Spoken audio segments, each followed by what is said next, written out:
এখন যে ঘটনাটা বলবো সেই ঘটনাটা আমাদের এলাকায় ঘটা। সিরাজগঞ্জ জেলার উল্লাপাড়া উপজেলার সলঙ্গা থানার আওতাধীন একটি গ্রামের নামটা আমি হাইড করে গেলাম, বললাম না কিছু কারণে গ্রামের নামটা বলা যাবে না। তো এই গ্রামের যে ঘটনাটা বলার পূর্বে বলে রাখা ভালো, সেটা হলো এই গ্রামের মাঝ দিয়ে বয়ে গেছে একটা নদী বলা চলে, একটা নদী। তো সেই নদীর মূলত একটা জায়গায় একটা ব্রিজ আছে, ব্রিজের সাথে একটা বাড়ি আছে এবং সেইখানেই এই ঘটনাটি ঘটে। তো সেই ঘটনাটি ঘটে একটা মানুষের সাথে যে রাত্রিতে মাছ। তো এটা হলো ঘটনার পূর্বের যে বিষয়াদি, সেটা বলে রাখলে পরে ঘটনা বুঝতে সহজ হবে। তো সেই ব্রিজের সাথে একটা ছোট্ট ডোবা আকৃতির আছে, সেই ডোবাটার উপর দিয়ে ব্রিজটা আছে। সেই ব্রিজের পাশ দিয়ে একটা রাস্তা চলে গেছে।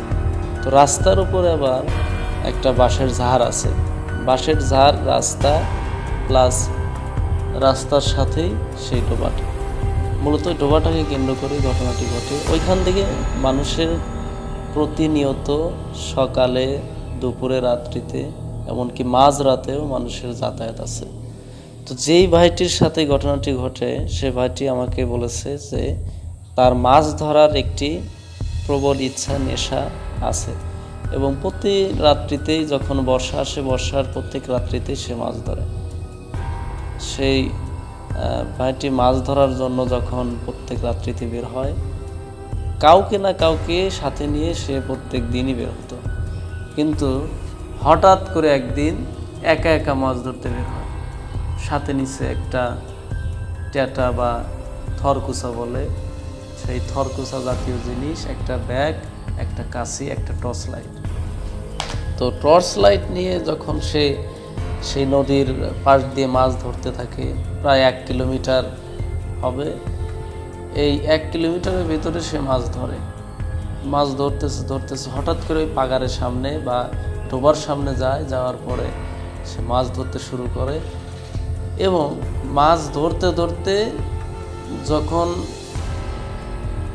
একটা কানির দিকে তাকায়, একটা ডোবার একটা সাইডের দিকে তাকায়, সেখানে 2-3টা কস্তুরি ছিল, কচুরিপানা। সেই কচুরিপানা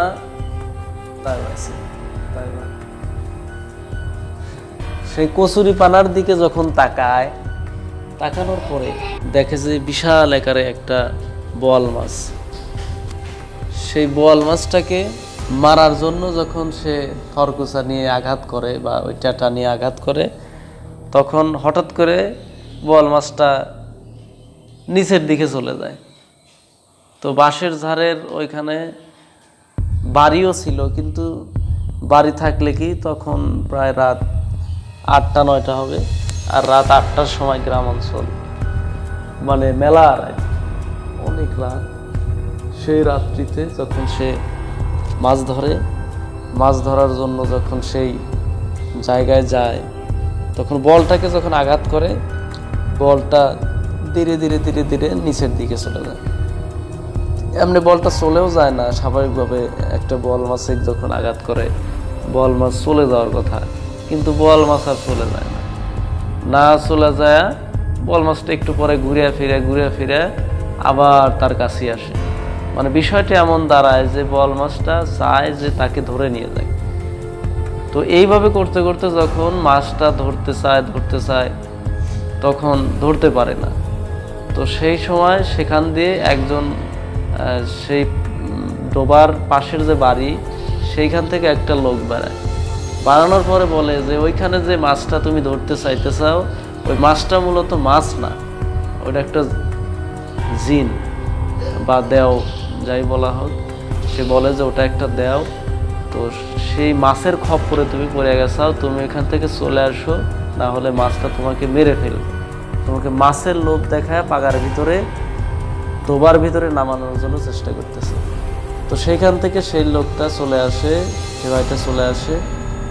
আর তারপরে একদিন ওই একই লোক হঠাৎ করে মাছ মারতে যায়, মাছ মারতে মারতে একটা ব্রিজের সামনে চলে যায়। ব্রিজের সামনে চলে যাওয়ার পরে একটা শোল মাছ, বড় একটা শোল মাছ, প্রায় অনেক বড়, 1-1.5 হাত লম্বা হবে। সেই মাছটা যখন সে দেখতে পায়, দেখার পরে মারার জন্য যখন উদ্যত হয়, সিদ্ধান্ত নেয়, তখন মারার জন্য যখন যায়, মারার জন্য গিয়ে যখন মাছটাকে ধরবে, তখন মাছটা ধীরে ধীরে পানির মাঝখানে চলে যেতে শুরু করে।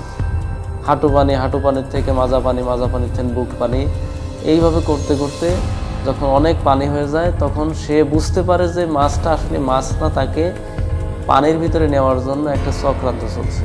তখন সেইখান থেকে সে বেরিয়ে আসে। তো এইভাবে ওই যে রাস্তাটা আছে, ওই রাস্তা এবং যে নদীটা আছে, নদীর ভিতরে অসংখ্য ঘটনা আছে, অসংখ্য ঘটনা ঘটে যায়। এই সকল ঘটনাগুলো গ্রামের মানুষের সাথেই ঘটে। আর এই গ্রামের মানুষগুলো এই ঘটনার সাথে নিত্য পরিচিত, সবাই অভ্যস্ত। আর এই ঘটনাটি কোনো কথা জানিস না তো? এই ঘটনাটি ঘটে হচ্ছে তোদের বাড়ির সামনের